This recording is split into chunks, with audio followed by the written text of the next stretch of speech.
Hi, everybody. I have a very, very special guest today, and that is my boyfriend, Jeff Snyder. Hi, everybody. I'm happy to be here along here with the beautiful Shana Ginsburg. Well, this is a very big deal because for those of you who don't know, I've never actually had a boyfriend, and I just turned 25 years old this past weekend. So that's why today is a very big day, because this is something that I've wanted for a long time, but I didn't ever think that it was actually possible for me. Most of you would not know this, but I've gone through years of therapy, hypnotherapy, mushroom ceremony healing, spiritual guides, coaches, pretty much everything under the sun to figure out why I couldn't have a boyfriend. I always thought that there was just something wrong with me, that I was too different from everyone else, which would therefore make me unlovable or not somebody who is worthy of being chosen by anyone. So it's been a very, very long road for me to get to where I am today. And all my ideas of what a relationship would be like were completely false. Now that I'm in one, I can say that like my interpretation of being in a relationship was very skewed, and I'm like on a mission now to change the way women think about being in a relationship, especially women who are like guarded and very independent and have generally pretty like doubtful, interpretations of dating. So we are going to share the story of how we met and what it's been like from the very first date all the way through now, which we're about, 2 months into dating at this point? Yeah, late August, right? I think so, yeah. Mm-hmm. We just became officially boyfriend and girlfriend a month ago. Was that? Around that, about a month ago. Something like that. Okay, yeah, not quite a month, but it was very recently that we were official. But today is October 9th, 2023, and we first matched on Hinge, the dating app, on August. Shout out to Hinge. Thank you for being the platform that you are that could create a relationship like this. Yes, we first matched on Hinge on August 22nd. So the first thing I'm going to tell you, because it's important background information, is that on my Hinge profile, I had a prompt that said, my dream home must include white kitchen cabinets, marble countertops, and gold hardware. Jeff matched with me and said, I have a question for you. He's like, what happens if I don't like gold hardware in the house? And I said, that's too funny. I said, I don't know if I'd be willing to negotiate on that one. And he said, darn, true love thwarted by gold hardware, so much potential. And he said, does your dream house come with a dream man? And I said, wow, I'll have to reread my home contract and look at the fine print. I'm wondering the same. And he said, well, have your lawyers talk to my lawyers and maybe we can draw something up.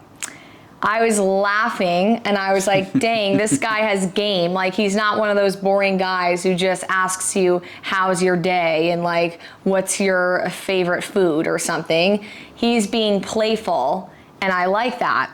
So then he said, are you gonna sit and message this dream man all night on Hinge, or are you actually gonna meet him? That might have been my best line of all of them, I would say. Now keep in mind, on my profile, another one of my prompts was, don't go out with me if you're intimidated by a deep, passionate, ambitious woman. So when he wrote that, I said to him, look, an ambitious girl like me would never sit back. I gotta meet this dream man and figure out whether he's worth letting the whole gold hardware thing go. So he then said, I love this. There is nothing in the world more attractive than ambition. So I was like, wow, green flags, because I have like 10 different careers that I want to execute on in my lifetime. And like, I have to be with a man who's okay with me being a career focused woman and understands like what's coming in the future as for my, my professional life. So he then asked me out. Of course, I was away at a Powerhouse Woman event. But as soon as I came back, we went out for a walk. That was our first date. So he picked me up and we walked around a park in like 100-degree heat and we talked about our lives. How did you think that date was? That date was good and interesting all in one. My thought for a first date is often that you really just it'll be nice and like easy and not something maybe you're spending a ton of money on, or something that is going to be like a ticketed event where it'd be hard to like get away from. I think you really want to get to know what the person and kind of do what is called a sniff test. Like what are they like? Because anyone can talk on an app like really well, but you want to actually like see what they're like in real person. So we walked around and honestly like just talked about life, like talked about our upbringings, like what we care about. It was a beautiful moon that night. I remember it was like a full moon that night. And I remember one of the first things, it was right by this really nice neighborhood. And like the gate was kind of opening and I was like, oh, we should like sneak in to see if we can walk around the houses. And Shana was like, no, we can't do that.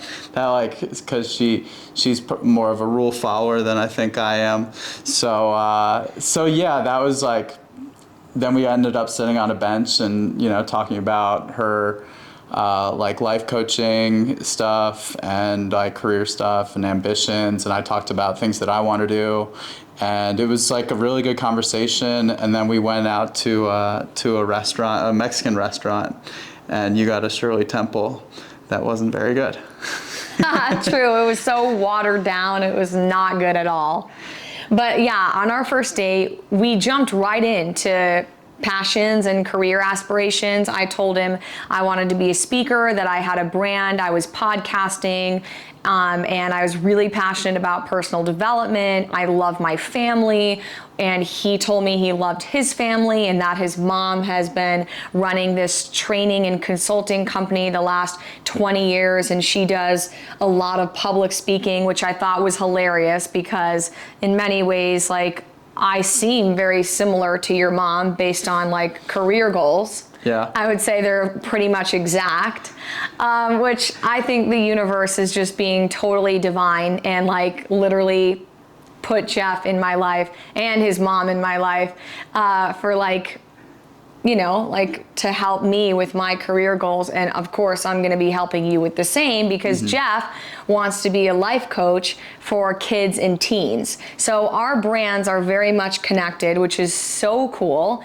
You told me how much you love sports on that first date. Yep. We talked about traveling. And the most surprising part was when we were sitting at the bar having our mocktails together, Jeff point blank asked me, so what are you looking for? And I was like, oh, whoa, that's a vague question, like in a person? And he's like, yeah. And I gave him my list. I told him I want to be with someone who's committed, who's in integrity, who's growth minded, who's responsible, who's self-aware.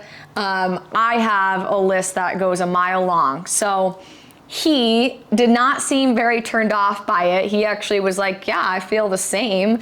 And I want to be with somebody who's independent and family oriented, which I was like, oh yeah, independence is a non-negotiable for me. Like my view of relationships is like two people who have their own goals that they want to pursue, and both people encourage one another, challenge one another, and help one another actually reach that goal together. And of course, adventure and have fun along the way. And I think I even asked you, like, growing up, how did you see your parents in a relationship with one another? Like, what kind of relationship did they model to you? Remember when I asked you that? Mm-hmm. I think I may have asked you that one too, actually.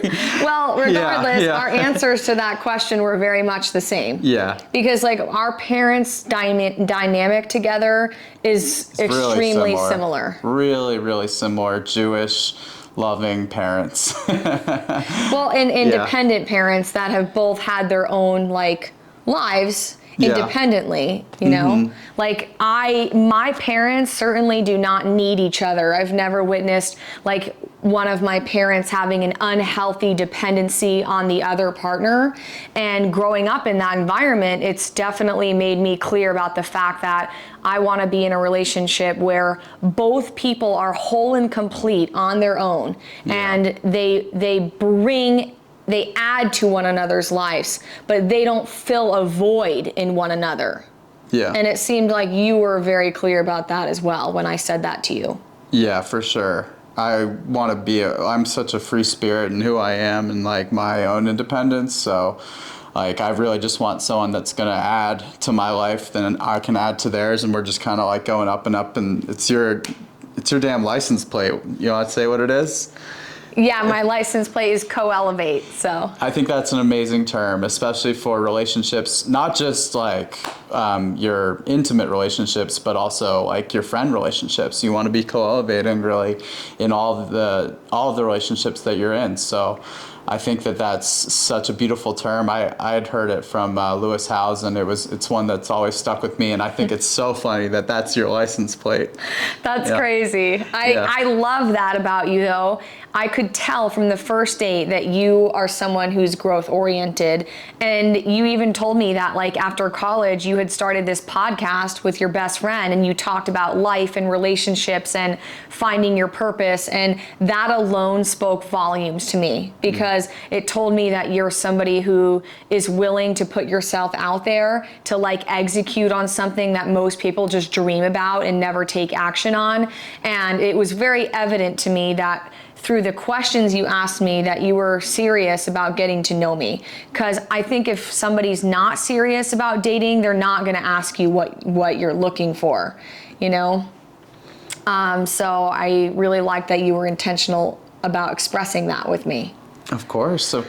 I think being intentional in the dating process is so important. So I went in with an open mind. I didn't really have a lot of like preconceived things about you going in. I didn't stalk you on Instagram or Facebook or anything. It was just like, I guess that's only a girl thing then. It was just like, let's go and like see what this experience is like, and she seems really great, and I would love to get to know her. So by the way, I did find him on Instagram before the date, and I saw this video of him dancing in his living room to this trending audio, and I laughed out loud. I thought it was hilarious, and it made me like you even more, because I was like, wow, again, he doesn't care about judgment or rejection. He's just putting this hilarious video of himself dancing on his public Instagram. And the funny thing is, I sent it to my sister, and I was like, look how funny this guy is. And she went and watched his Instagram story that day. I was like, are you serious? Why would you do that? I haven't even met the guy, and you're already watching his story? Like, that was so embarrassing. Thank you, Allie. Shout out to you. But anyway, so let's talk about what happened when he took me home from the first date. We get in his car, he pulls up to my house, and he says, can I walk you to the door? And I said, sure. And then I saw him reach for something in his glove box.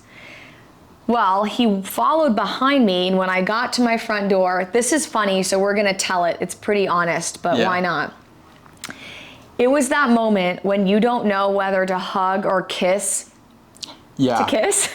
And so we just stood there, and I was like, okay, I'm gonna hug him. Like a half hug thing. I was clear I was gonna hug him, because I got very friendly, good vibes from the date, but I didn't necessarily get this intense chemistry. I didn't feel this like magnetic, like I want to make out with you feeling on the first date. So I was like, I'm just gonna hug him. Well, when I went in to hug you, you tried to kiss me. So when I realized you were trying to kiss me, I was like, oh no. So basically you kissed like the corner of my mouth. Side of her mouth. And with the gold hardware. No, you didn't say what it is. I'm sorry. I don't know what it was. He had something behind his back, so his hand was like this. Yeah. So once I realized he was trying to kiss me, we kind of redid the kiss. Yeah. And then all of a sudden he put something in my hand, and I had to look at it for a couple seconds. I grabbed her hand and put it in. Yeah. Oh, you grabbed my hand. Okay. Yeah. I had to look at it for a couple seconds to register what the hell I was even looking at. until I realized that he had literally given me gold hardware. It was a hook that was gold and marble from like Target. And I just looked at it in shock. I go, is this gold hardware? And I was laughing because I was so taken by surprise. And he's like, yeah, I figured you could use it for your dream home. I was like, no way. That is so thoughtful and creative. Thank you so much. And that really set the tone. Yeah, it was. I was in Target like the day before, and I had that idea to get like some sort of gold hardware, and I saw that, and I was like, oh, this is perfect. This is exactly what I want to do. But of course, I saved the receipt in case the date didn't go well.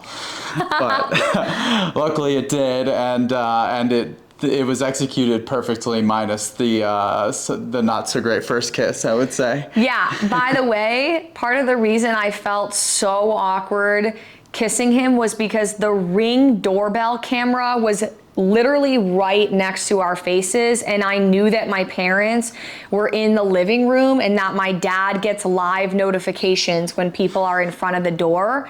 So all I could think about as I'm like trying to figure out whether to kiss him or hug him is, oh my God, my dad is probably watching us live from his cell phone. Like, this is so embarrassing.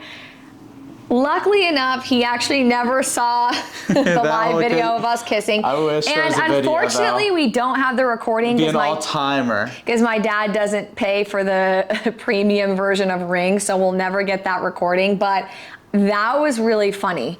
I messaged him afterwards because he asked me like, hey, how would you rate that first kiss? And I was like, very, very low. In fact, like, I honestly thought for a second my dad was watching us, and he was like, oh my God, I didn't even think of that. But anyway, as soon as he gave me the gold hardware, we had our kiss and hug goodbye. I walked in and I immediately showed my parents the hook that he got me, and they were just like so enthusiastic about him. They were like, wow, like that says a lot. It just speaks to how like thoughtful and caring and creative you are. You totally blew my dad away with that one. My dad liked him like immediately after that surprise gift you gave me. Love it, Gary, love it. So what happened after you left my house? Did you think to yourself, okay, I really want to see this girl again?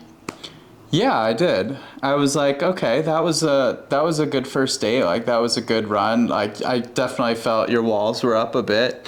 And really, on the first date? A little. What were my walls? A little bit. You were, sometimes it can have like a more, I don't know, like flirty tone.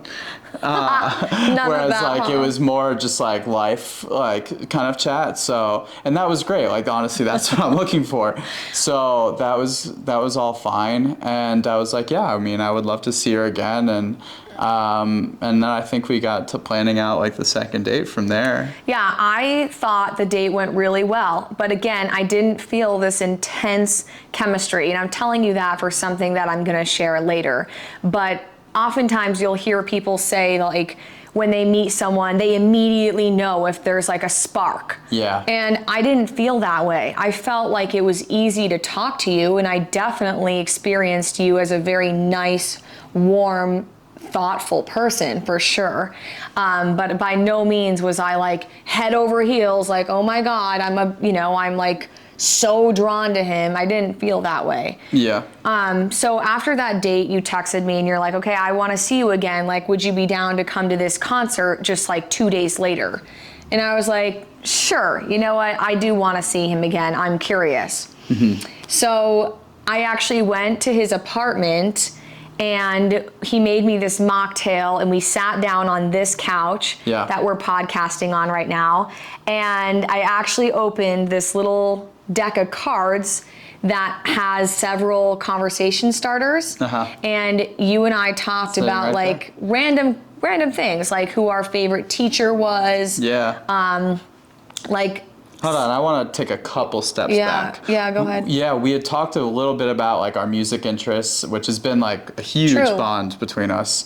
On the first date, I was saying like a festival I was going to, and I was like, yeah, there's this show in town because we're in Vegas, and like there's just always good music acts going on. So shout out to Vegas for just being a great music town.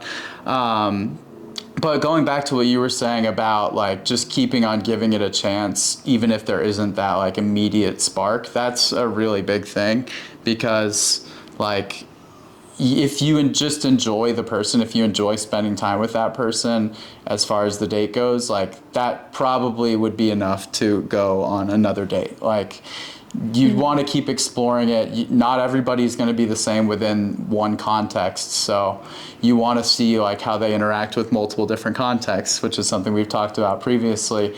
And yeah, so I think it's keep your mind open. I think that's a really key thing when it comes to dating.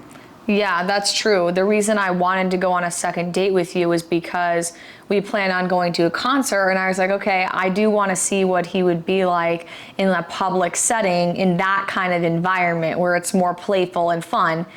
And it's funny that you say that you think I had walls up on the first date. For me, I just don't play any games, you know? I want to know you as a person. I want to know what your goals are. Like, and this is definitely something I could get better at, is just being more playful has always been a struggle for me. I've had to learn how to be playful. That's really not my nature at all. But for you, it is your nature to be playful. For sure. So, anyway, on the second date, I came to his house before the concert. We pulled out this conversation deck and we started asking each other questions. This is really important. This is something that I appreciated about him. Is there was one question that said, share about like a pivotal moment that changed your life. And Jeff had actually been following my Instagram right after the first date. So he had already seen a lot of my content from my personal brand. And one of the videos I had posted after our second date was about this situation where I was inside of a bank during a robbery, and I didn't know that there was a robber standing next to me until he had left.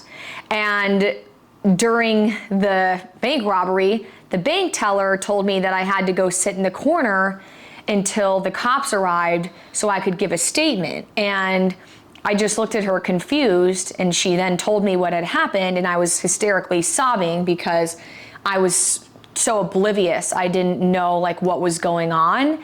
And she said to me, is there anything we can do? Like, we're really sorry that this happened. This is a scary situation to be in. And I just looked at her with tears in my eyes, and I said, yeah, I just really want a mango dum dum lollipop. And so she brought over the bowl of lollipops. I got my mango dum dum pop, and I left the bank just hysterically crying, but happy that I had my lollipop. Why am I even telling you this? Because after we had played with the conversation deck and we left for the concert, Jeff was driving in front of me. I was following behind him in my own car so that I could leave early if I needed to. And on the phone, I said to him, oh my gosh, I think we're gonna miss the first, the opening of the concert. And he said to me, yeah, we are. We're 5 minutes late. He's like, are you sad? And I was like, yeah, I'm devastated. I can feel the tears like about to roll down my cheeks. And what did you say to me in that moment? I said, I'll get you a mango dum dum lollipop. And I laughed. I was like, holy shit, this guy actually listens to what I tell him. And he's so caring, and just like, who thinks of that? Who thinks to say that? Like, you're so quick on your feet and so witty. And I loved that about you. Thank you. I thought that was like the most adorable thing in the world, that you're in the midst of a bank robbery and the thing that you want is a mango dum dum lollipop. I mean, that's so funny. It's my favorite flavor lollipop, Jeff. And I don't know what else could have soothed me in that moment. Do you have any ideas? Oh, maybe just like a trap door or something. And that was when I found out that mangoes are your favorite fruit, and they also happen to be mine. Yeah, that is true. That's how we discovered our common love for mangoes. Okay, so at this point, second date, we pull up to this concert and they tell us that the guy's not even gonna come on till 12 a.m. And this was a Thursday night. Keep in mind, I had work the next day. Responsible brain. I have a very, very responsible part of me that does not allow me to have fun sometimes. And I expressed that to Jeff in advance. I let him know, like, hey, I have a little bit of challenges letting go, loosening up, and I definitely have a voice inside my head that like yells at me when I'm doing something that I consider to be irresponsible. And so I told him like, okay, there's no way we're waiting till 12 a.m. Why don't we do karaoke? Because I love to sing, and in his Hinge profile, he said my unusual skills, and he said my karaoke game is unmatched. That's what you said. I think I did say that. Although I don't think we knew we were doing karaoke. We just kind of like started wandering on Fremont.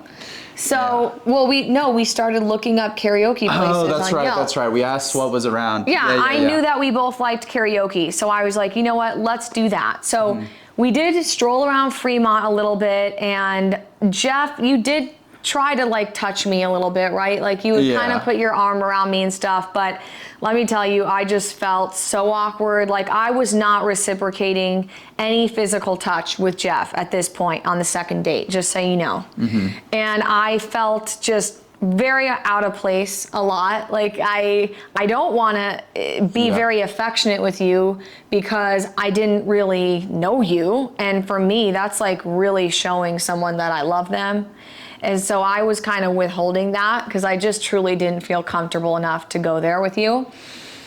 So anyway, once we got to the karaoke place, I walked in and saw that it was a full-blown stage with a dance floor, and there was probably like 15 people in the room. And I was like, oh my God, I was picturing that we were gonna have our own private room without a dance floor, just 2 mics and us together. Not a freaking audience. Cat's Meow, right? Yeah, the place was called Cat's Meow. Well, the crowd in here was, they were totally drunk. They were very strange, typical Vegas crowd. This was Fremont at its best. Yeah. And so we put our names in and they tell us it's an hour wait. So at this point we're like, well, I guess we have no choice but to watch the other singers and like kind of dance. Like, now, let me tell you, dancing is not my thing. It's never been my thing. I am horrible at dancing. I have no rhythm, and I just don't really like it, to be quite frank.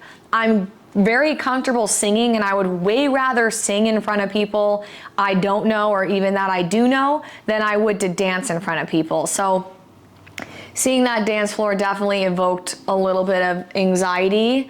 And so we did pick our song. It was No Air by Jordan Sparks and Chris Brown.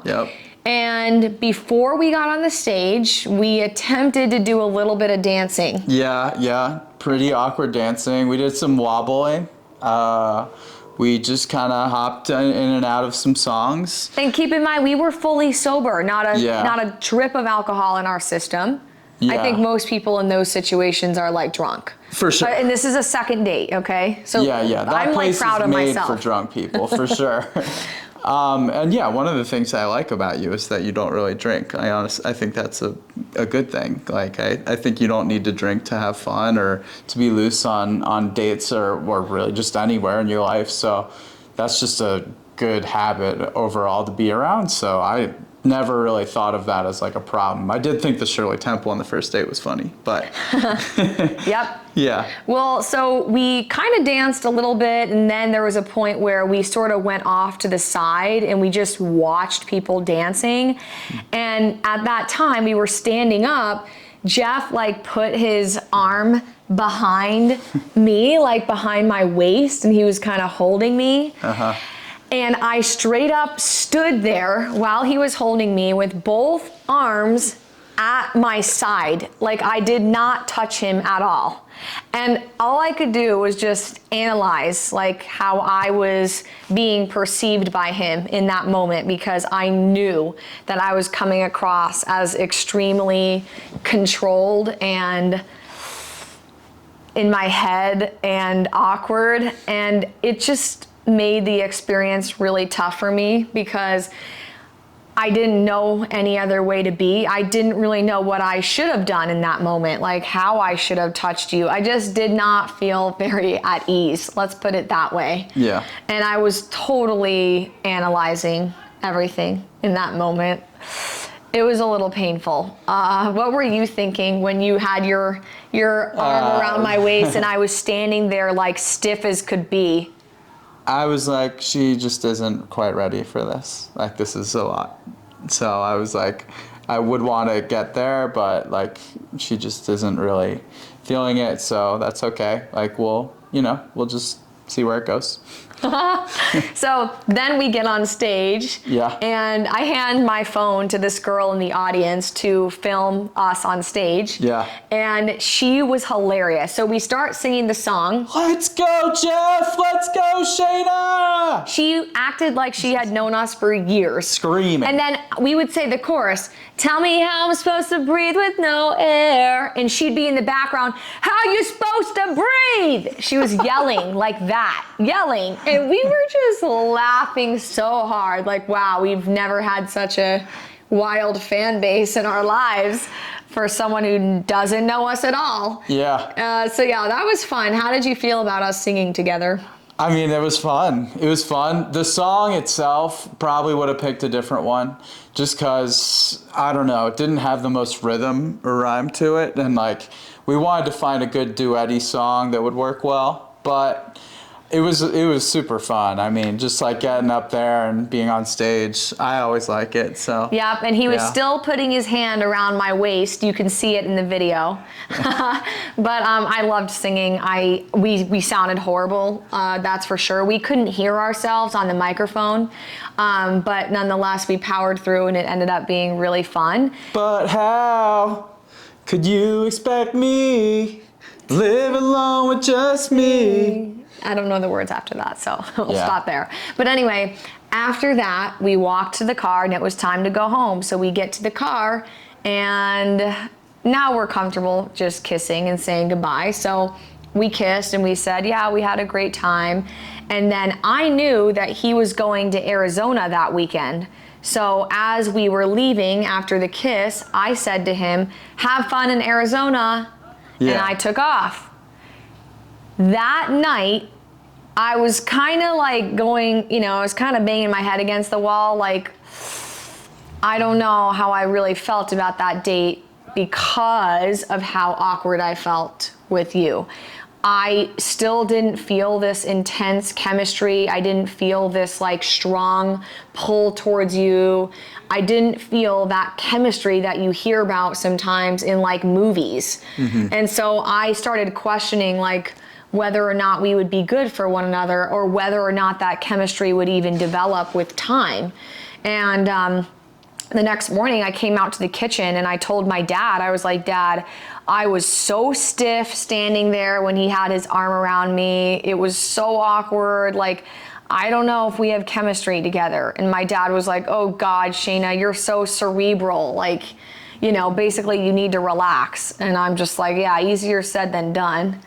But anyway, I went to work that day. All my coworkers had known about our first date together. So I told them hey, this is what happened. I was so in my head. I don't know if we have chemistry. What do you guys all think? Do you think chemistry is something you feel right away? Or do you think there's potential here? And they all had different answers.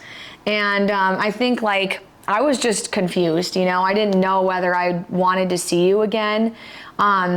Not really because of you, just more because I didn't think that you would even be able to date someone like me because of how complex I can be. Mm-hmm. And sure enough, you messaged me that day, and what did you tell me after that second date? It was a longer text. It was I'm not sure. I just wanted to say I had a good time, but I could feel that there was the connection wasn't quite there, and I just kind of wanted to point it out. I wanted to, and I said it that's okay. I would still, I think I said I would still want to see you or something. You said, hey, I prefer this to unsaid conversations. Yeah. I sensed that you were pulling away on the second date. Uh-huh. And in that moment, I had a total breakdown because I already was feeling bad about the way I was acting on the second date. And you telling me that you sensed me pulling away just confirmed all my own insecurities about being in my head, being too controlled, not being playful enough, not being feminine enough, not being able to let my hair down. All these qualities about myself that I've struggled to accept, I was coming face to face with. So I actually was like crying after work. I went to my spiritual guide and I told her, like, you know what, I think it's better off that we don't even date. Like, I don't think you're gonna be aggressive enough for me. I don't think that I'm feminine enough for you.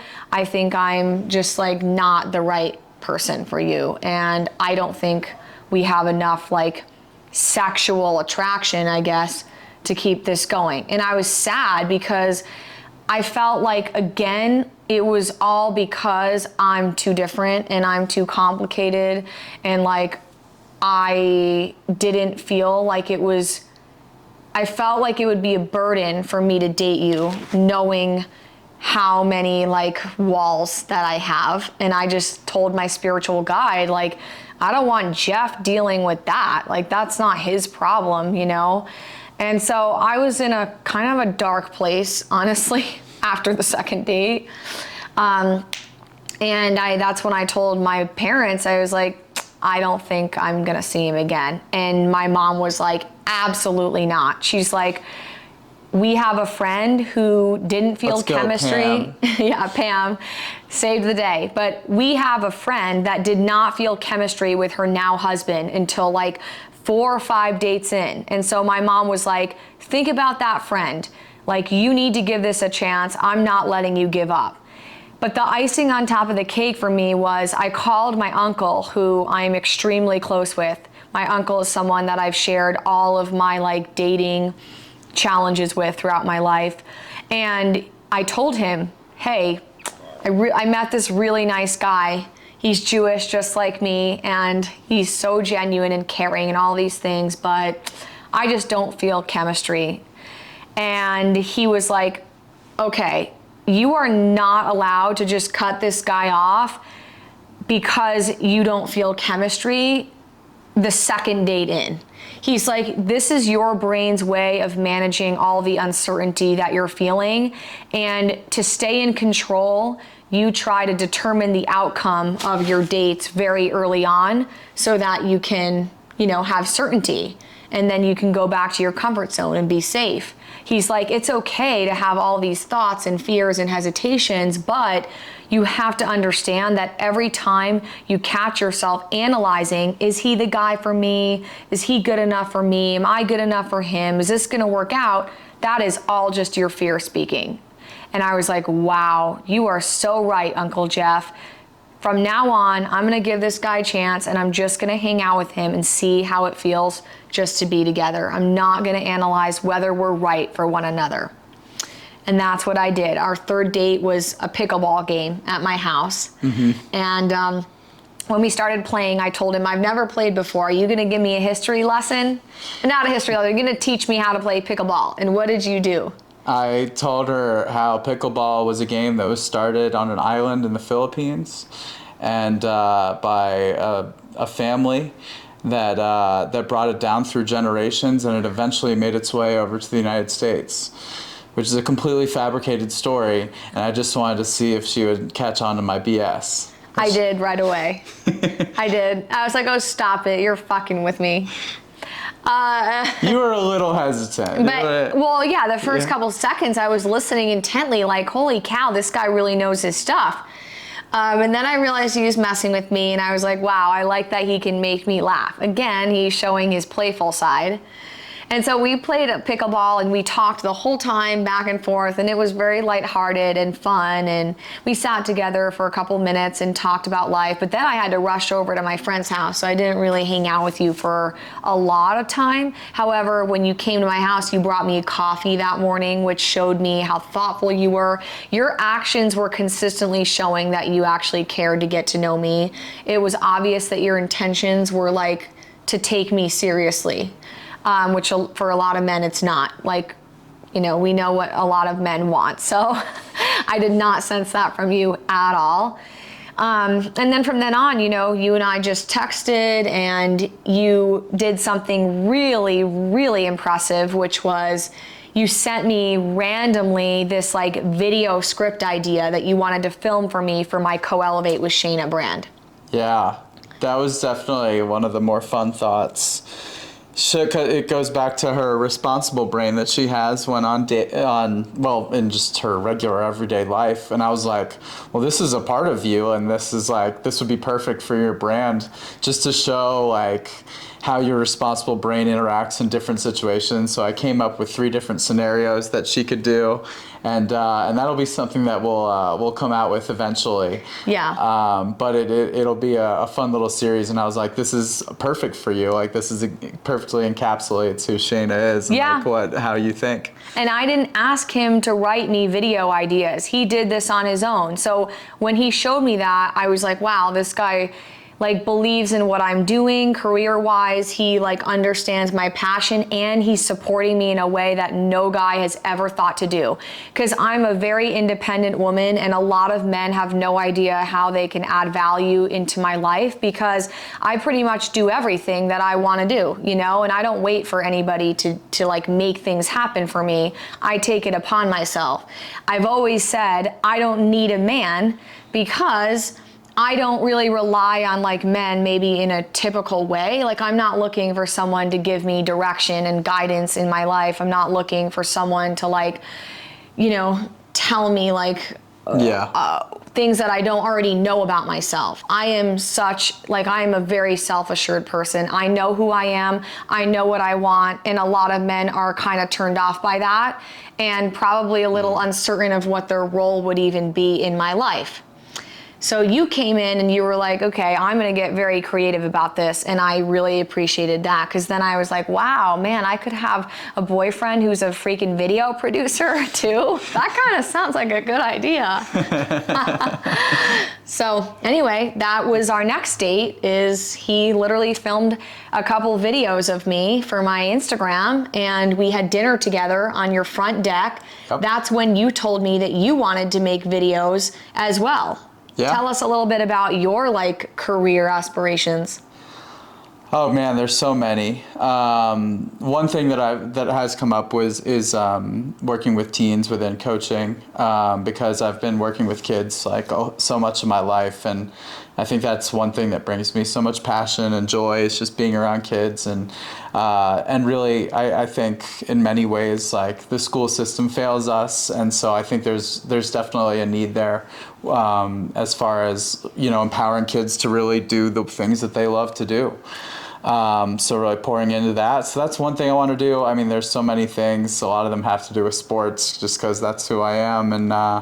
And so I know that being with Shana, that is like, she's just going to elevate like every single thing that I would want to take, and just like take it to the max. And so this is like not a surface level woman that I'm with right now. She takes people's passions and she just runs it through, and she wants people to elevate in every single way, and I love that about her. And so, I know that we sat and had like a whole session around what I would do with my brand and things like that, and so there's so many different things that she brings to the table in that way, and like I'm so stoked to see where it goes. Yeah, so when I heard him telling me about how he wanted to create videos and start his own brand on like the 4th date, I was like, wow, this is really good. I want to be with someone that knows what they want, that has goals, that actually wants to take action on their goals. And so hearing like your dreams was just really inspiring, because I fully want to support that and offer my resources to help get you there. So that was a really cool thing that we bonded over. And that night we like just talked forever and ever. We listened to music again, music that we both love. And that night, I'm pretty sure you like had told me that you liked me. And you told me I was fun. And I was like, fun? That would not be the first word I'd use to describe me. But yeah, you said, I like you. And I was like, wow, I love how direct he is. I love that he's able to communicate clearly and we don't have to like guess, you know, if we're interested in one another. We can just be upfront about our interest. That was amazing. Again, another green flag, your directness, you telling me I like you and not being afraid to express interest in me. Was that scary to tell me that? No, not at all.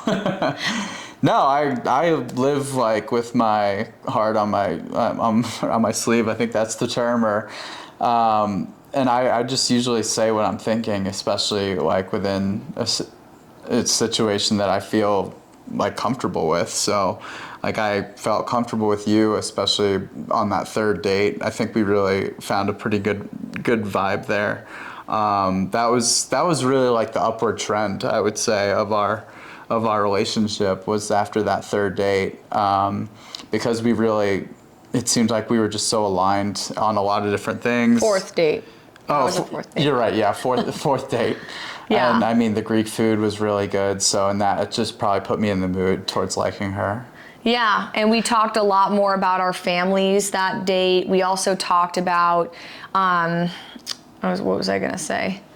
Our families and, I asked him, this is really funny. My dad laughed at me for this one, but on the fourth date, I asked him if he was cuddled as a child. Yeah. He said yes, and that was a huge green flag. Because I actually do want to know, like, as a kid, if you really felt loved in your home. I want to know, like, what kind of love was modeled to you growing up, because I feel like we model what we were raised in. Mm-hmm. And knowing that you had such a loving upbringing made me think that you would be able to understand the love that I have, because I am a huge love giver. So if you didn't really come from that kind of environment, I think you wouldn't really get the essence of who I am, which is love. That's the essence of me. So yeah. I was really thrilled about that. Not only did you love your family to death, just like I do, but you also grew up being cuddled and loved cuddling. Like, hell yeah, you're my kind of guy. Absolutely. I mean, that's been a part of my life forever. Like, I came from a family where we're pretty affectionate, and so yeah, like we hug. I like to hug people. I like to show people my affection. That's absolutely a part of who I am. So it comes pretty darn easily. Yeah. So after that night, I had felt like I really knew him a lot better, and I drove home that night really excited that there was actually potential, and that was the date that I knew we did have chemistry, because, you know, we made out on the fourth date. I think that was the first time we had made out. Mm-hmm. And I think just like having a deeper relationship, and by that point knowing you better, made me feel a lot more confident that we could actually be like a good match for one another. How did you feel after that fourth date? Really good, really good. I was feeling like, oh man, there's a future here. I really, really like this girl, and like, yeah, we immediately started making plans for so many different things. Yep. Yeah, I mean, whether it was those videos that we were making, or the concert, I think at that point might have come into the picture, or like, meeting family and stuff like that. You invited me to Rosh Hashanah, which I didn't end up making it to. Yeah, on that fourth date, you said that you wanted me to meet a friend of yours, so we actually went and had brunch with your friend, and then later that day we hung out again and we listened to more of our favorite music, and I had thoughts about inviting him to Life is Beautiful, but I kept thinking, no, don't invite him. Like, you don't want to be the one that's like expressing too much interest. You're the woman, the guy has to pursue you. And so I didn't invite him, but I wanted to. I just felt like I was holding myself back because of like whatever society says. And then like the next day I was home by myself and I was listening to all this music that we loved, and we were texting back and forth. And I was just like, you know what? F it. I'm gonna invite him. If he comes, great. If he doesn't come, that's okay. At least I won't feel bad about not inviting him. So I messaged you and I said, you know what? Me and my best friends are going to this concert. Like, feel free to join us. And like 2 minutes later, you're like, I'm in. And like one of the things is like, I showed him this song called Where You Are by John Summit. And he loved the song, and it kind of became like our song that we would listen to together. And John Summit was playing it, Life is Beautiful. So one of the ways I reeled him in was I told him, John Summit live, like, are you really gonna miss that? And he's like, that's all you needed to say, I'm in. So then I was like extra excited, because I was like, now I can see that Jeff is spontaneous too. Like, he's willing to just make plans on a whim and be adventurous. So I liked you even more when you accepted my invitation to Life is Beautiful.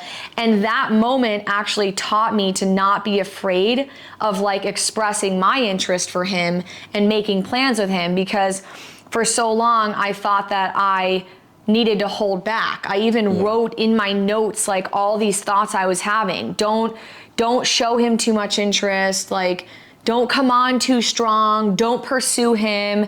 And I decided in that moment I was gonna throw all those rules out the window once you said yes to our plans. Yeah, I mean, there's so many different like rules within dating, and like everyone, it's just so important that you are able to throw them out the window and be yourself. Like that is just, and do what feels right? Like if you weren't still feeling comfortable with me, obviously you wouldn't have invited me to Life is Beautiful, and it ended up being like the best time ever. It was the best time ever. So after he accepted my invitation to Life is Beautiful, I was just really excited and looking forward to the weekend. My best friend Maddie was flying in from San Diego. My best friend Marissa was going, Jenny, Jocelyn. There were a lot of friends that were gonna be there that were gonna meet Jeff for the first time. And I was really looking forward to hearing what they thought of him.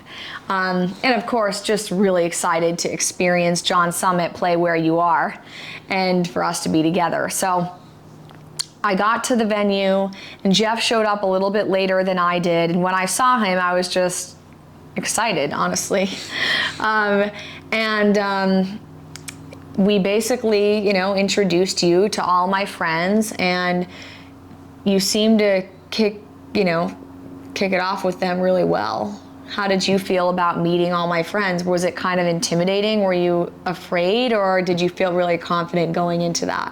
I felt confident. I mean, I was excited for the concert and to hang out, with everybody. So I just went into it like excited to meet everybody. It seemed like you spoke really highly of your friends.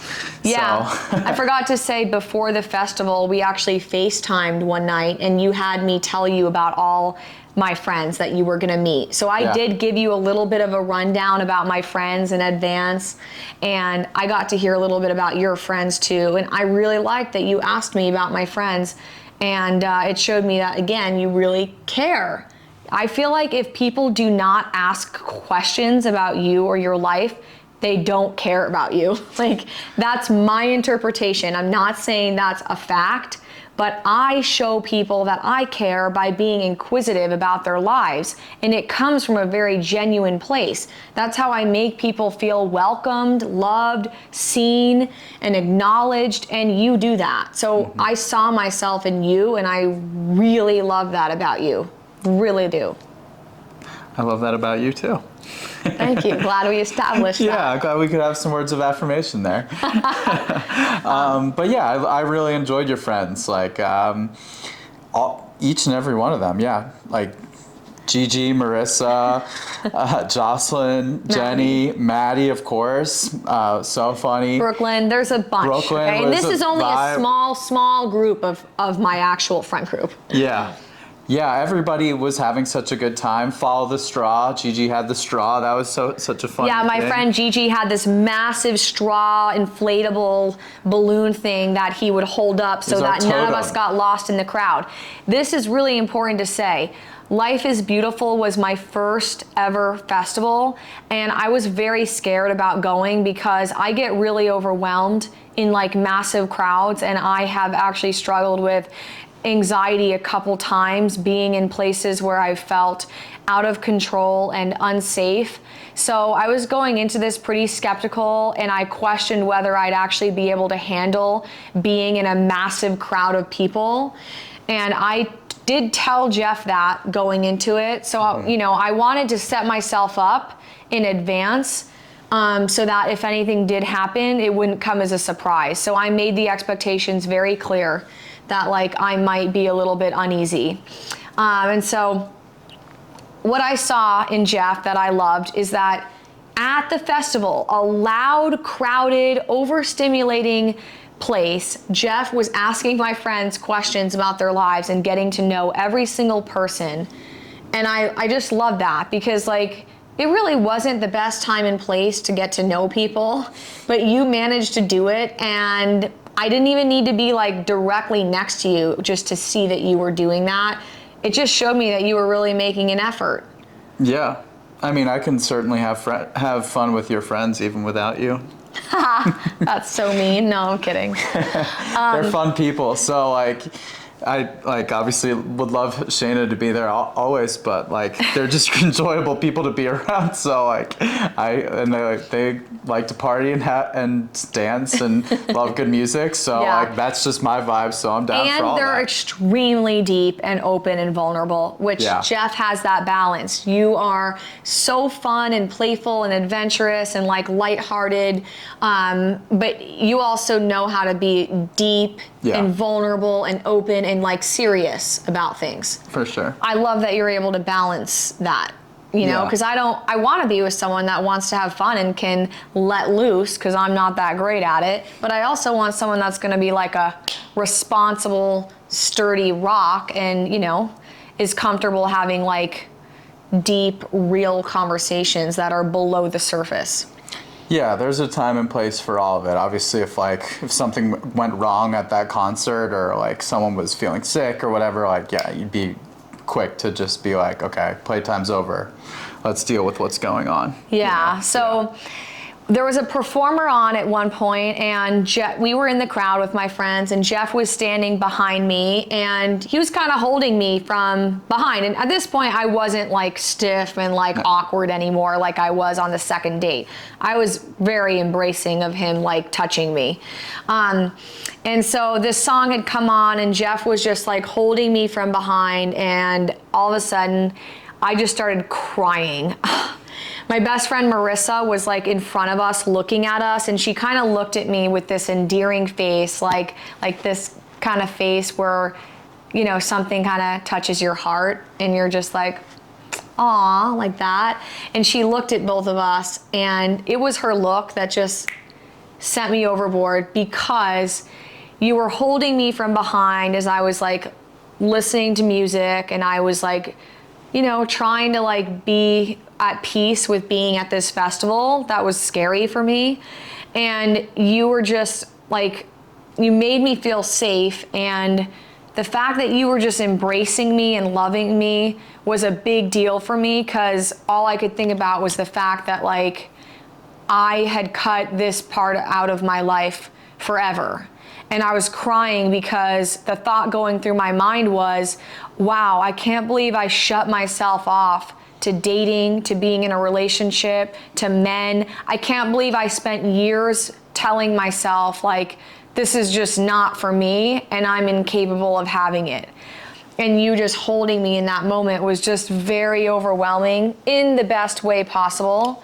But it was really overwhelming to receive your love, because I had never received somebody's love in a partnership before. I can receive friends and family's love all day, but an intimate partner, I've never been embraced by someone. I've never been loved by someone. And there you were, just holding me at Life is Beautiful, telling me, where have you been all my life? I've never met someone like you.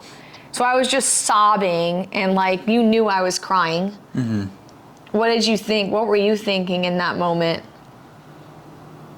A lot of the same things, minus the part of your past. More I'm so happy that I found you, and I was it was really a moment of joy for me.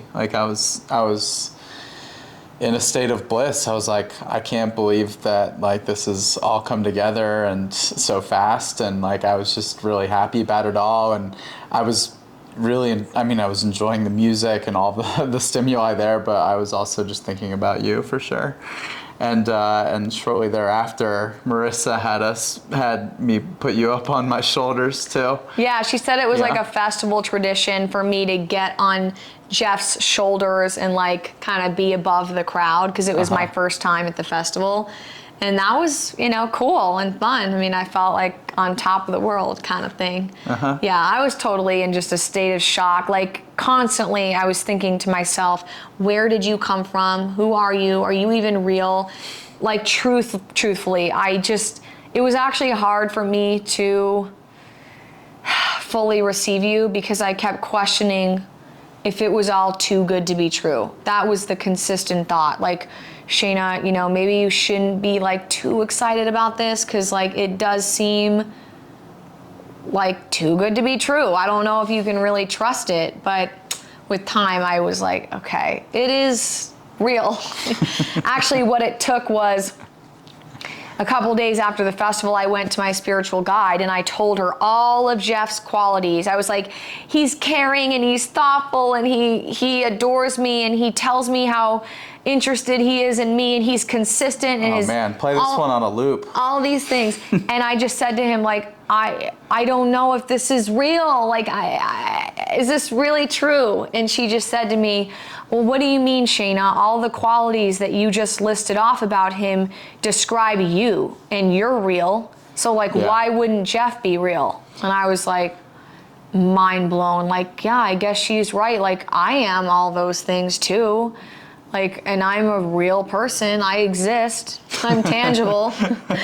So I was like, okay, like, all right, F it. Like, I will just embrace this man. Like, I won't be skeptical. I'll just accept that he genuinely actually cares about me and he's this incredible of a freaking human being. Whoa. Whoa. Well, I feel the same damn way about you. It's funny, we are really, really similar in some ways and also really different in others. Like one of the first things that when I think you were posting about us on your Instagram was, I know my friend Sabrina said like, oh, you guys are like the same in some ways. And then my mom was like, is that your twin minus the sports? And I was like, honestly, a little bit. Like, we're just super passionate people, like very affectionate and like loving. And so that's really something that we share like deeply. That's just who we are, and we care about people. And then I also think that we have something to teach each other too. And I think that that's played a role. Just as far as like whatever I have that I could teach Shana, I can bring that to her life, and whatever she has to teach me, especially about her branding and all things like that. And honestly, just the way that she interacts with people too is so special. And so I think we have a lot to learn from each other as well. Yeah, 100%. That festival, spending that festival together was more reassurance for me that like, I really like this guy. He really likes me. Like, I was thinking, you know what? I actually think Jeff might be my first boyfriend. I even journaled about that. I was like, I think this is the guy. When was that after? I'll have to go back in the journal and look. But I did say in my diary, which is on my iPhone app, that I thought you would be my boyfriend. I just felt like very sure about the direction that we were heading in.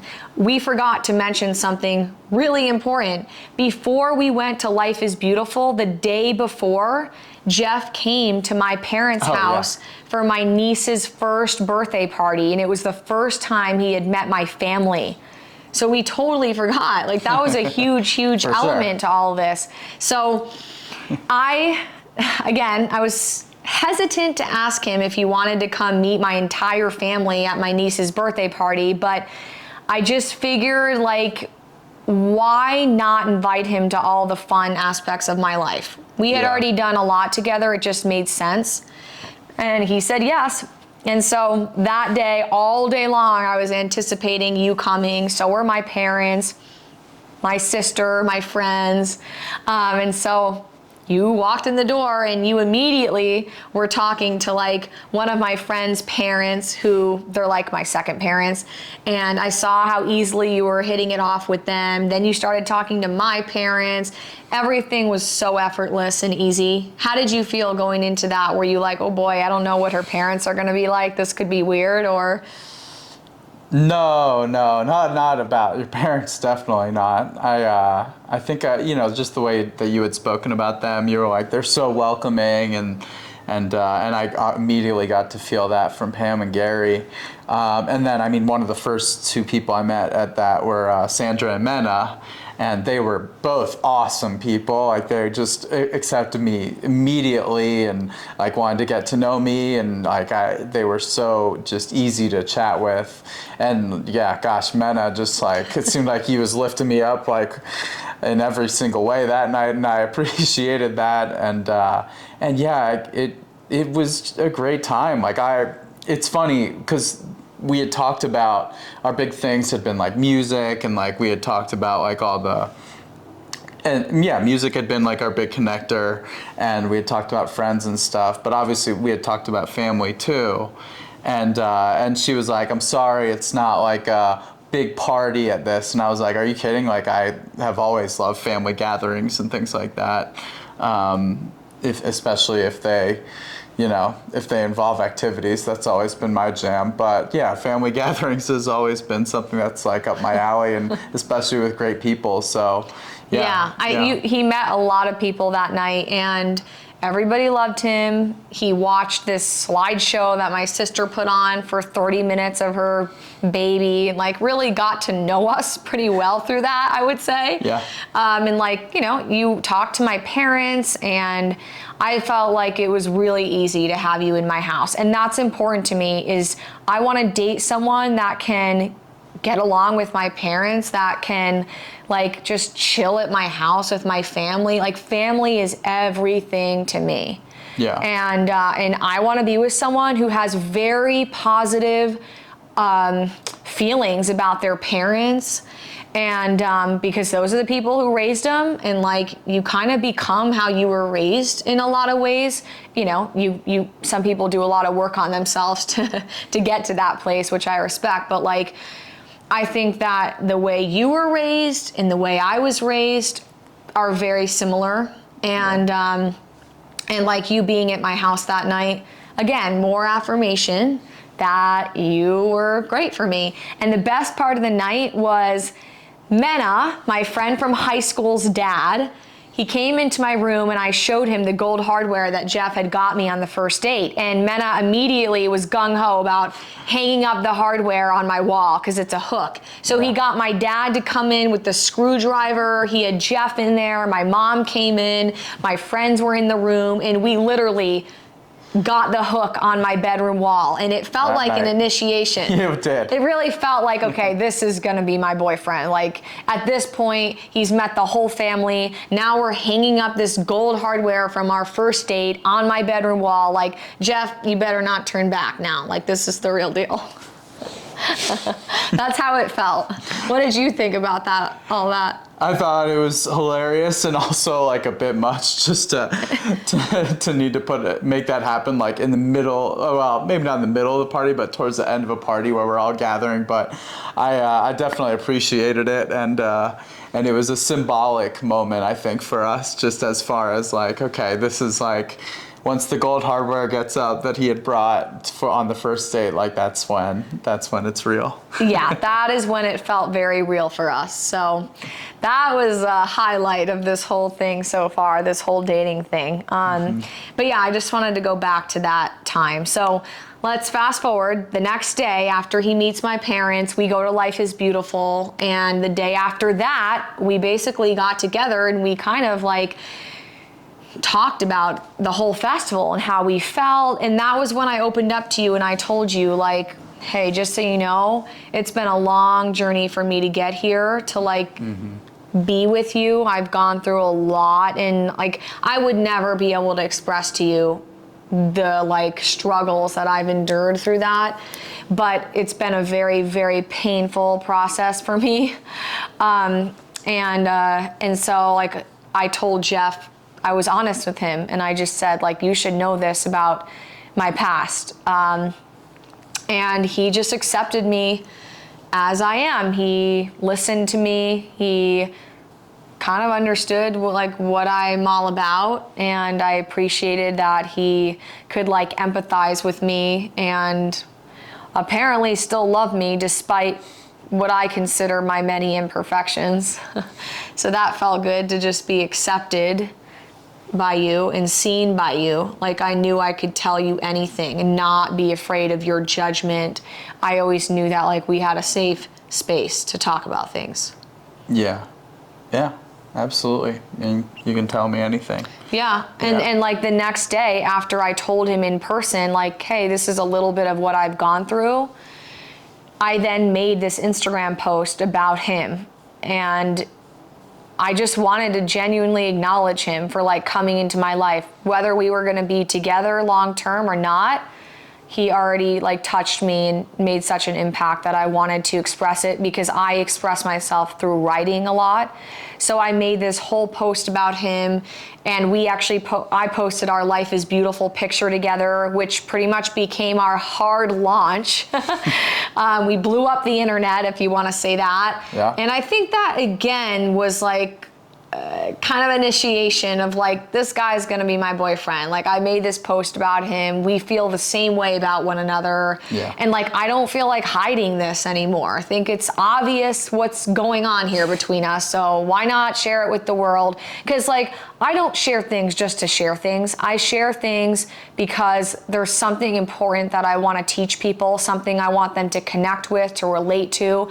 And honestly, I mostly just want to bring the realness into social media and not show people a highlight reel of my life. I want them to see truly what I've gone through, like highs and lows.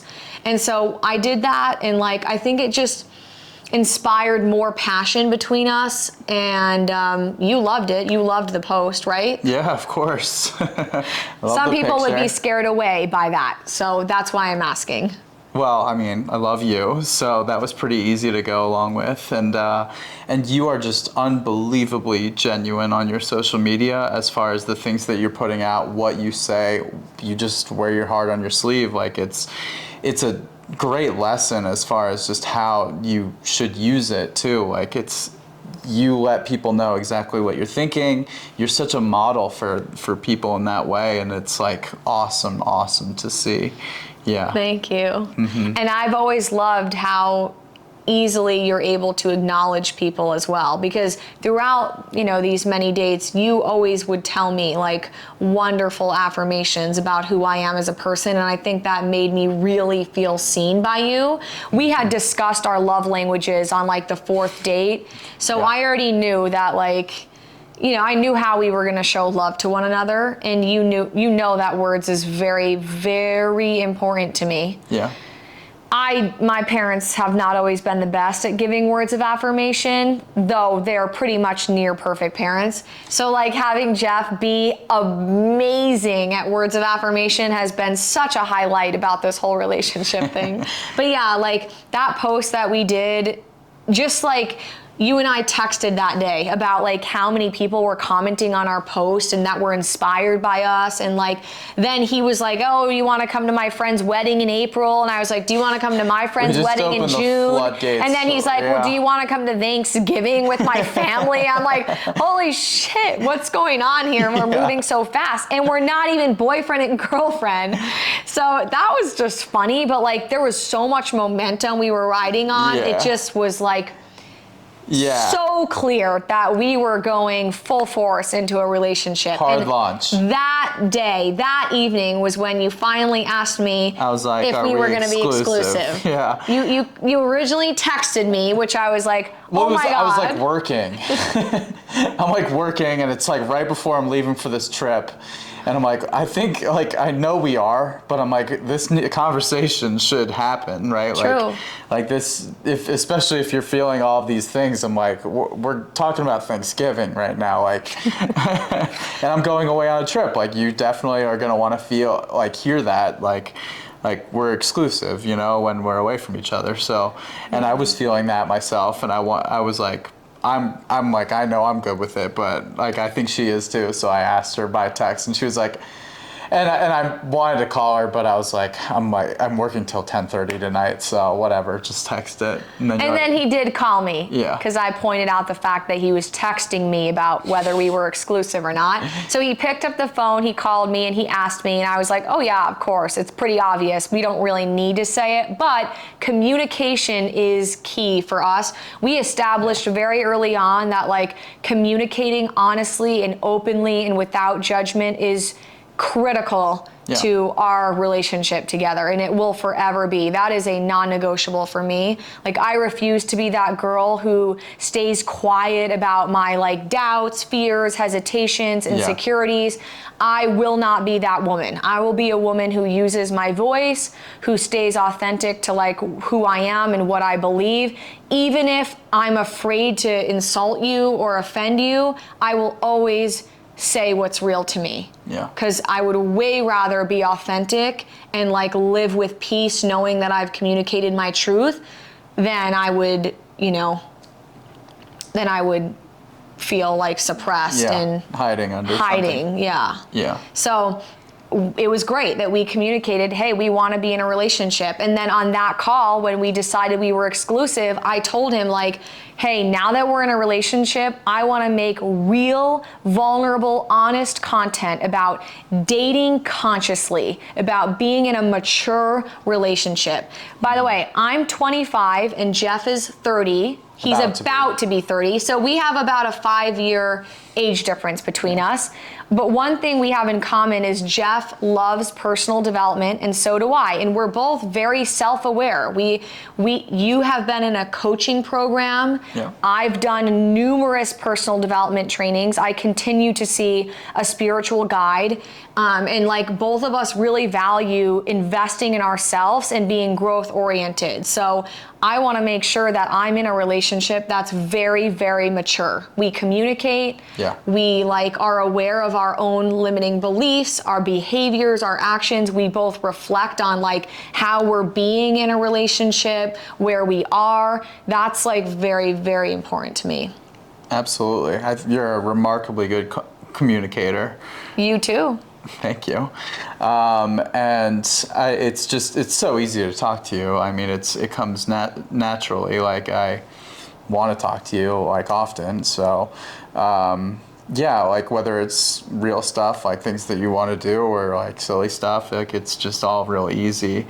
And you're incredibly mature for 25 as well. So I think that plays a role as far as like us being together. I mean, if you weren't that mature, I wouldn't be nearly as enthralled with being with you.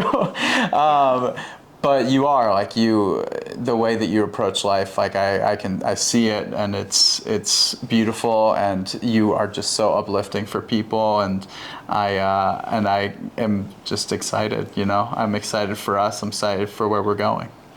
Me too. I was thrilled on that phone call when we became official. I told him like, okay, from here on out, we're going to be podcasting together. We're going to make videos together, which will support your brand that we're starting, and will support my brand that I've had for the last 2 years. And most importantly, we're going to just inspire other people about how to be in relationship in like an effective way. Because I've heard of tons of women my age in their 20s who are just in the most immature relationships, and they settle constantly for, men that just aren't matches for them. They don't know what they want. They don't know what their values are. They don't know what what makes them great. Like, these are things you have to know. You have to know your gifts and your strengths and what makes you unique and beautiful going into a relationship. You can't expect someone else to put that in you. Like, you have to have confidence in yourself to some degree. Yeah. You have to be clear about yourself. Yeah, I mean, I don't care if you're looking for a hookup or if you're looking for the most beautiful relationship in the world. What you should do is you should make your intentions known. And so I think that's like, if you're playing games or anything like that, I think it's just so important to like get a feeling for who the person is that you're talking with, and And I think that there's absolutely a need for that, and I'm glad that we can play a role for for people, and hopefully uplift some people, and make them feel like they also will and can and will find the love that they want to find. Absolutely. I loved that Jeff has been intentional since day one of dating him. I remember even on, I think, the 4th or 5th date, I can't keep track at this point, he actually asked me straight up, what do you need in a man? And I was like stumped, because that's been the $1 million question, right? But I told him, I just want to be with someone that's encouraging, motivating, loving, embracing. And he said, and somebody who challenges you with your goals, right? And I'm like, hell yeah. And then he told me what? That you want to be with... I would want that. Yeah. I would want you to challenge me as well. Like, yeah, I don't want to, sit on my laurels. Like, I want someone who's like, Jeff, go, like, I see this and you, like, go make it happen. Yeah, and I told him straight up, I'm like, I hope you're prepared, because I am going to push you to be, like, literally the best version of yourself you could be in every dream and goal you have. It's going to happen on my watch, and I'm serious about that. And, like, if you're not someone who is ready to receive that level of support, I'm really not your girl, because that's just what I do naturally for all people. Yeah. So, like, there's people who don't want that, truly. Yeah. They're not ready to take action, but you are, and you've showed it. You don't talk the talk, you walk the talk, which is another thing that I think everybody needs to be cognizant of when they date. It's like, yeah, someone can talk a lot, but are they actually taking action on the things they say? Do their actions line up with their words? And you always have. So that's an example of a green flag, ladies, when you're dating. But anyway, I love that together we are very clear about the fact that we want to grow and elevate. We want to pursue our individual goals and also have fun and adventure and, like, keep the passion alive and love each other along the way. But, like, overall, that's what we're here to do in this relationship. We're here to serve one another, to be our highest selves, and to fulfill and pursue our passions in life. Absolutely. I mean, this is a beautiful soul sitting among me, and I think that she needs to, like, she has so much to give to people, and there is never ever going to be, like, a lane where I would be controlling of you as far as, like, where I think you need to go, because I think you have it just inside of you so deeply that, like, I think that the world needs Shana. Like, when I see people, Shana pour into people, like, it is just so amazing, and like, that brings me joy more than, like, so many things. So I want to see her elevate so many people, and I know she can, and I know she will, and, like, that's what I would want for her more than anything. Thank you. First of all, just thank you. Yeah. I love that you're inspired by me, like, going after what I want in life, and that you don't hold me back, or you don't, like, feel intimidated by any of that.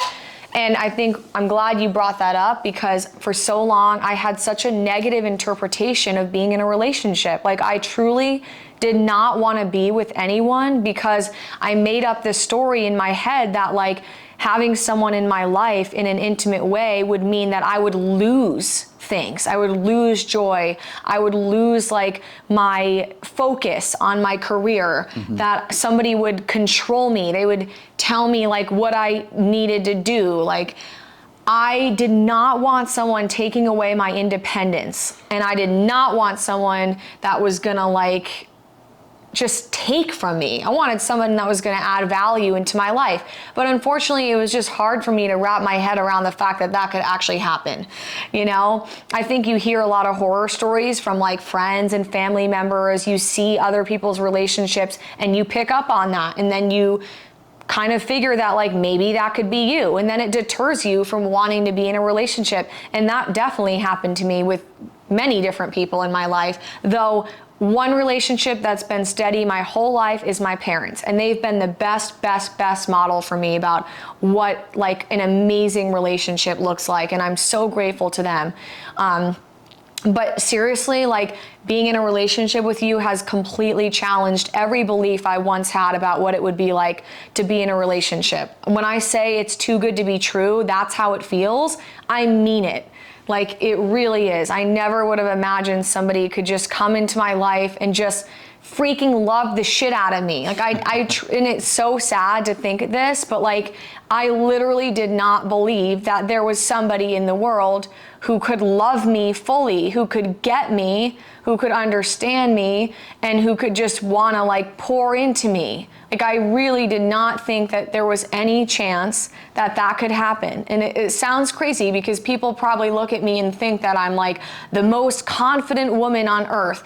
And the truth is like, yeah, I definitely am confident, but like if you ask me about the dating world, I've never been confident about that. Never. It's been like the biggest source of struggle my whole life. I've always felt misunderstood. I've always felt like no one would ever get who I am, the essence of me. And you do, because you are a reflection of me. Like everything that I love in you is something that exists in me. And the cool thing is everything that you love about me exists in you. Yeah. We're just mirrors of each other, which is so cool. Right? I think that's why we found each other, you know? For real. I think so. There you have it, guys. There you have it. I think so. I mean, we are just like twin flames in many ways. Like that, we share so much of that, like joy and passion. And yeah, it's awesome to see it converge in one place. I didn't know it could happen either, like this. So, like the term I've said is like pinching myself. Like I'm just honestly like in awe of you, and I can't, it's super exciting to wake up every day knowing like you're my girlfriend. I feel the same way. In case it wasn't obvious, I feel extremely thrilled every day knowing that you're my boyfriend. It took a while for me to get used to saying like my boyfriend. It just, something that I felt was so unattainable my whole life is something that I am now living. And working through that is actually hard. Like nobody talks about that. Like nobody talks about how hard it is to actually receive something that you've pushed away your whole life. So receiving this man's love and attention and care has been like just nothing that I can put into words. Now, I'm never a speechless person, but there have been countless of times where I've been straight up speechless. It just like, the crazy thing is I manifested Jeff. In 2021, I journaled, and it was a manifestation activity that I did where I wrote out all the qualities that I wanted in a boyfriend. And I actually opened it up a couple weeks ago when we said that we were going to be boyfriend and girlfriend. And I sent it to Jeff. Mm-hmm. This is the list. Wait, before you get there, my entire life did not exist until Shana put this list into the world. I just have kind of like lived within the ether of the world, and then she wrote these down, and then I just appeared onto Earth. I just want that known. Okay, great. Here we go. So January 30th, 2021, I wrote this list, which says, my boyfriend. Here are the list of traits that I wrote down. Playful and funny, check. Affectionate, check. Warm energy, check. Sensitive to me, like can be soft and tender, check. Emotionally aware and vulnerable. Open, check. Deep, connected, authentic, fun, masculine, genuine, thoughtful, confident, self-assured, independent, trustworthy, and committed. Straight up, every flipping quality that I wrote on this boyfriend list is Jeff Snyder, everybody. Yes, let's have a round of applause. Thank you. And I also journaled on January 2nd, 2022, a year later. I'm ready to transform my belief that there is no one out there who can truly love me. There is someone out there who really, truly can love me, and I'm ready to let it in. Let's go. I actually wrote those exact words in my diary in 2022. And here we are a little over a year later, and I can say that I've actually done that. Like that is a huge, huge accomplishment for me. Huge. Like the greatest gift that I ever could have given myself was opening myself up to this. Really. Like, I'm so happy you did. I'm so happy I did. So yeah, I just like am from this point on gonna advocate for women, because I am one, to open themselves up to this experience. Because like I said, I was the most closed off person to this. And if I can do it, so can you. Like if you're somebody who is scared to be in a relationship, but at the same time you kind of want it and you just don't think you're capable of having it, I see you, I get you, and you are gonna get there. Love that, love that. Yeah, there was one actually other thing I wanted to add that we hadn't talked about, and it was about saying I love you, which happened recently for us. Yeah. I was the one that said it first, and I think it goes along with a little bit of your list there, just as far as like, this is another thing that goes along with dating. And if you're not feeling it, obviously don't say it. But if you're feeling it with someone, like I know there's like a stigma within the world to be like that this is some huge, huge moment, but like just say it. Like you don't need to build it up to be something more than it is. Like I love this woman right here, and it makes me happy to say it. And she's amazing, and so I want her to know that it doesn't need, you don't need anything more to the equation, you know?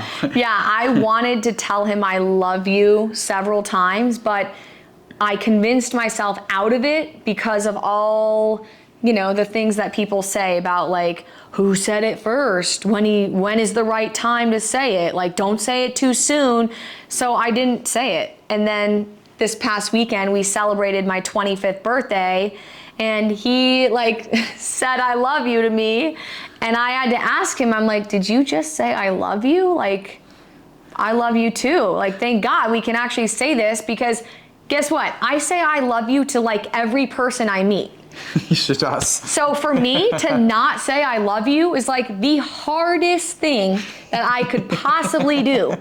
Like impossible, right? But actually, I have been like kind of judged for the way that I love people at many different points in my life, and a lot of people don't really understand the way that I love. Like some people believe that love is something that you earn, and I've never resonated with that. I don't make people earn my love. I give it to them freely and unconditionally, and that's because I was raised that way. My parents have loved me unconditionally. They've accepted me as I am.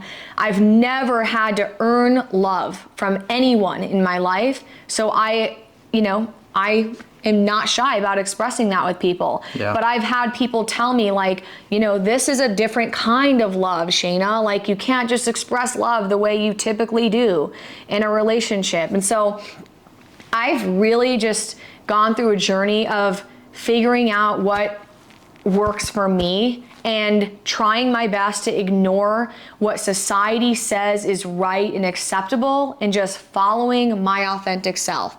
It can be difficult because I'm someone that wants to follow the rules. I want a guidebook. I want someone to give me steps 1 through 5. Yeah. But in this process, there were none. Like we just had to roll with what intuitively felt good for us. Yeah. How beautiful, right? Like the dating process isn't going to have rules, so you get to make your own, which that's what it's all about. And that's what we're doing. I'm going to his family's house for Thanksgiving. Some people would think that's way too soon, you're crazy, but like I've had several FaceTime calls with his parents. Yeah. I loved them 5 minutes into meeting them on a FaceTime call. We connect so well. Like he's spent more and more time with all my friends, and like we want to do everything together now, and we're not putting brakes on it. We're doing what feels great to us, and I like that we're not following like someone else's set of standards. Yeah. That's cool. We're just riding our own wave right now. Well said. So I just want to end this podcast episode by just telling you thank you. Thank you. Thank you for being like a reliable, trustworthy man.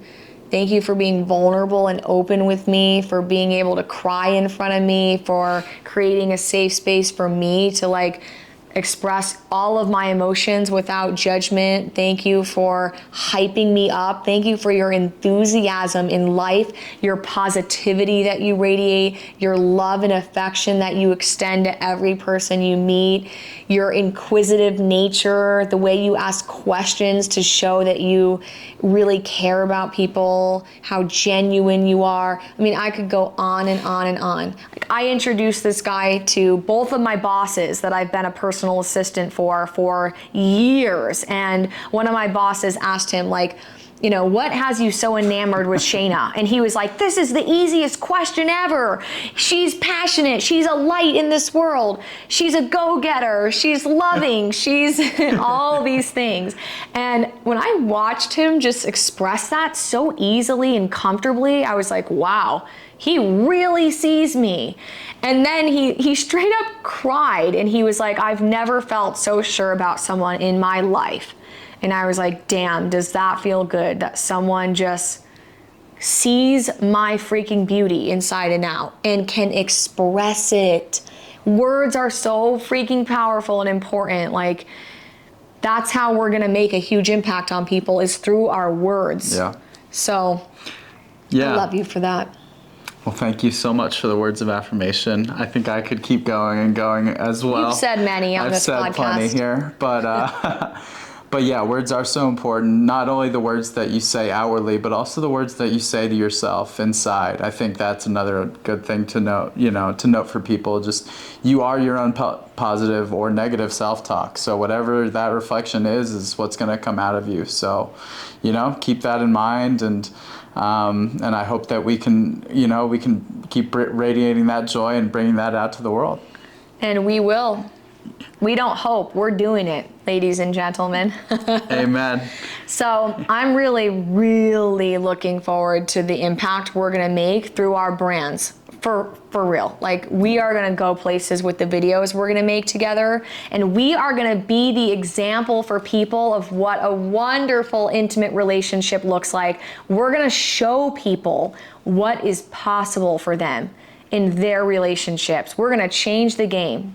We're gonna be that mature, conscious couple that just kills it in life in every area. Seriously, I wanna be the woman that shows other women and men that you can have it all. Like, I have a fulfilling career that I love. I have a boyfriend that's freaking amazing, friendships that are deep and connected. Like, my life is full. And I want other people to realize that, like, they don't have to just pick one thing or the other. They can have it all. They can have everything. I'm gonna be on stages. I'm gonna be a speaker. I'm gonna be a business owner. There's no ceiling to what I'm gonna do in this life, and there shouldn't be a ceiling for you. And there's definitely no ceiling for you, because you're with me. Let's go, baby. Let's get it. So, Jeff, thanks for being here on this podcast and introducing yourself to the world. I love that you're willing to let me expose our relationship online for the sake of making an impact. That is so cool that you're willing to be seen and that you have the courage to use your voice with me. I'm blessed to be here. I'm blessed to be here with all these people, and I'm blessed to be here with you. So thank you for watching. Thank you for watching, and stay tuned for many, many, many, many, many more content coming from us. Yes. Love you. Love you too.